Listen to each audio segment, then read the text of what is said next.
What's up, everybody? Today we're going to be walking through this race at Texas. This week the Craftsman Series is at Texas Motor Speedway. So that goes for the trucks, the Xfinity, and the Cup Series. So running a couple races today. This is the best race that we did run, or the first one that we run in the Craftsman Series, but the best one we've run overall today. As you can see, straight out the gate, as typical with iRacing, everybody wants to win lap one. So they got into each other there. I was thanking God that I actually made it through. Because it's never fun when you sit here, you go through qualification, you sit there, you wait for everybody to grid just to get took out on lap one or two. It's a waste of everyone's time when that happens, because now we got to go for another 3 laps around. Boom, some time has moved forward. We are looking at us in the top 4. So we're on the restart here. The beginning of the race had a whole bunch of cautions, so you weren't really missing much as far as that goes. But as you can see, I'm trying to wheel the number 7 car underneath the 20, so that way he has no choice but to go farther up the track. It can get a little more slippery, especially on the restarts, while you're working through the gears. So I was hoping to turn him as far out as possible. Now, quick note, this number 15, the Exalta car behind us, as you can see, it's doing a whole lot of blinking. It has done that all night long. It'll actually become a little more prevalent here soon, but I can't stand it.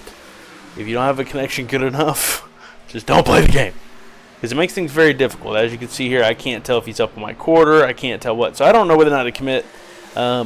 Me personally, I think iRacing should do something about that. I hate it when cars are like that. But as you can see, we're all jockeying for position. The person in spot number 1 on the pole, he has kind of walked away from us. There's nothing I can really do about that. I'm trying my best to run him down, but I'm too busy getting blinked over here by the 15. So as you can see, I'm trying to reel him back in. Notice how he's not blinking right now that he's ahead of me. It's this weird phenomenon where all of a sudden when you see up on him, I'm starting to get closer to him, I'm willing to bet money that he starts blinking randomly. I cut to the inside because I know I can hold it wide open here. I'm hoping to just get him to the outside, and maybe I can build some momentum. He'll have to do like a little baby lift, either that or, he's got more space to clear, so maybe I'll get ahead of him. As you can see, it worked out. So coming across, a lot of this track is full throttle. I'm trying my best to stay in it as much as I can here. The Silverado behind me definitely sees that I'm a little bit faster than him, so he's trying to follow me into the inside here.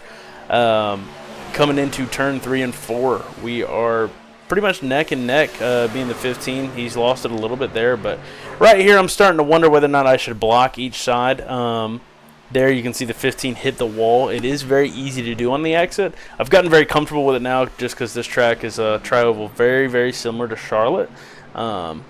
Actually one of my home super speedways, and it's worked out. I've gotten used to it pretty well coming out of the tri-oval. You can run it all the way to the wall wide open, as long as you're mitigating throttle if need be. You're 100% fine. And as you can see, we're in the 2nd spot. I'm trying my best to run down the leader here, to no avail right now.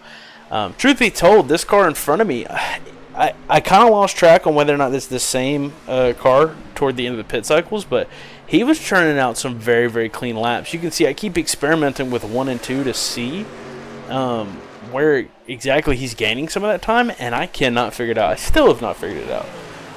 So whatever he's doing, kudos to him. I couldn't replicate it, but every time we'd get on a restart, if you let him get away, next thing you know, he's going 2 or 3 seconds ahead of the pack, and that's where he stays.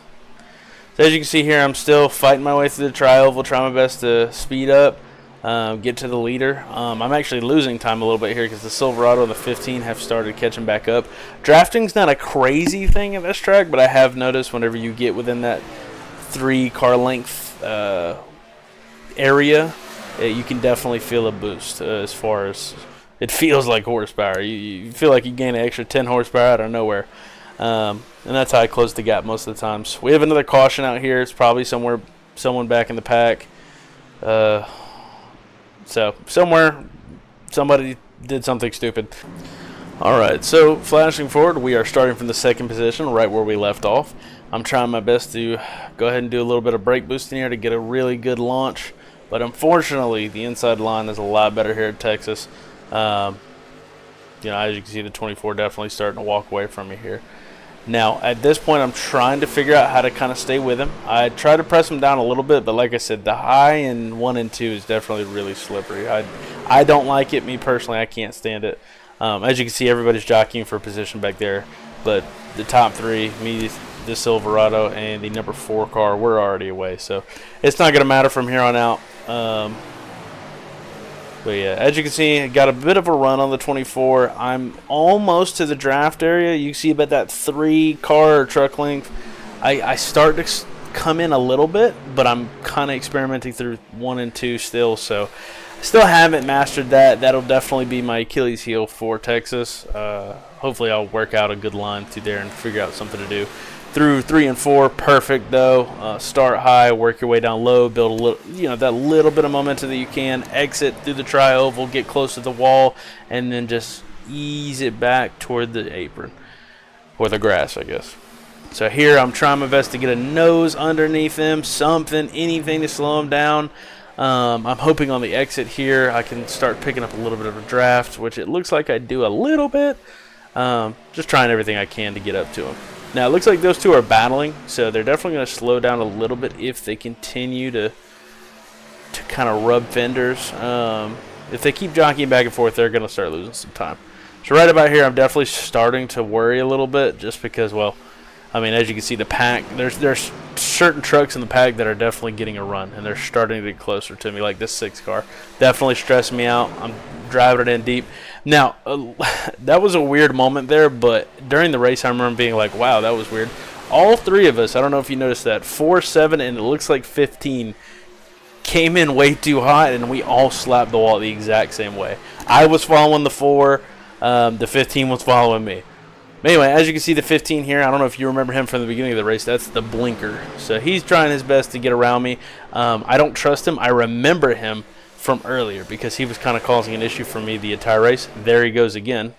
In and out of reality, it makes things a little hard. Here, I think he dives to the inside. Yep, he dives to the inside. But at that point, I was like, if he kills me, he kills me. I don't know what else to do because I can't tell where he's going to be. I'm trying to stick a nose out to the 4. Me and him definitely getting squirrely there, back and forth, back and forth. Now, I've only seen this from my perspective, so I don't know how it translates on the outside. So coming to 1 and 2 here, I'm going up to the outside, trying hopefully to get a fender in. I do not. As you can see, I'm trying to kill all the momentum from 15 behind me, driving it in as hard as I can through 3 and 4. So we are all over each other right now. 15's blinking in and out of reality. 6 doesn't know where he's at. He's hitting the wall. Me and 4 coming up, jockeying for a position, trying our best here. I'm trying to find any bit of grip that I can, hopefully get something on him. Coming into 1 and 2, I'm high. He's down low, down at 15 and 4R. I'm coming up right on his bumper. No time gained whatsoever, but I do get a little bit of a run here. I come out, make the 15 have to go wide because I definitely don't want to start battling him midway through this corner. So here, me and the 4 are about dead even. I've got a truck length now. Now coming in through the tri-oval, I turn into the 15 a little bit, but there's nowhere for me to go, I believe. That could have been my fault. I could have avoided it. I was just happy that I kept it off the wall. But unfortunately, the 4 car, which is arguably one of the best drivers that was out there at the time, he is out. I believe he hits the pits after this. I'm not entirely sure. I'll verify after this, but I did feel bad for him just because he didn't necessarily ask for that. He got the worst end of the stick. I think he actually spins out trying to keep up on the pace lap here. I was worried about my steering because that's always the first thing to go. And whenever that's messed up, it's harder to keep control, obviously, of the truck or the car. And you just really don't want to be fighting in mid-corner. I think he spins out here. I don't know if that was out of anger.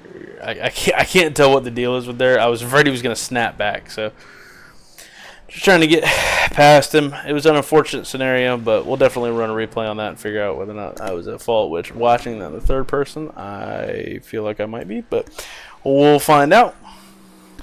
All right, so coming into the final restart, we had a delayed green, so we had only 3 to go. If there was a spin out on this first lap, there would have been a green-white checkered rule coming into play. Spoiler alert, it does not. But as you can see, I'm trying to snug up behind the yellow Silverado here. I try my best to get the best launch possible, and it looks like I got a decent one. However, the 20 looks like he's got a much better restart than me, and he's got a little bit of the draft. It's not quite the speeds for it just yet, but he definitely did something there. He picked up a decent amount of time. I'm trying to hug the apron as far as I can go. Now, at this point, I'm about 40 laps deep on these tires, so they're definitely not sticking like they used to, at least through 1 and 2. So as you can see, I'm trying to hold on to anything I can. I'm hoping to pick some top speed up off the tail of this 20. Trying my best. You can see I get a little bit. I'm getting an inch or two closer, but I only got 2 laps to make it happen, and I'm trying to wind it up as best I can. Now you can see here I'm hoping to get a fender under and just kind of stay with him, hopefully drive him high, but I ended up kind of giving it a lot of gas, going out wide.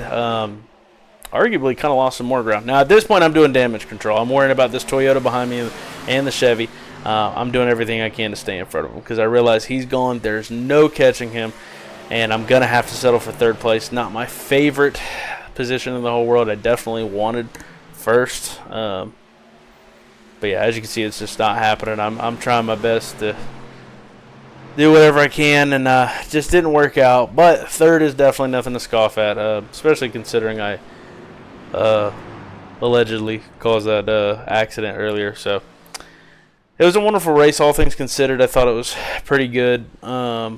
Definitely could have been a lot more clean. I was going to finish with 0 incident points before the trial incident, but oh my gosh, it looked a lot more egregious from the other cam. Hold on.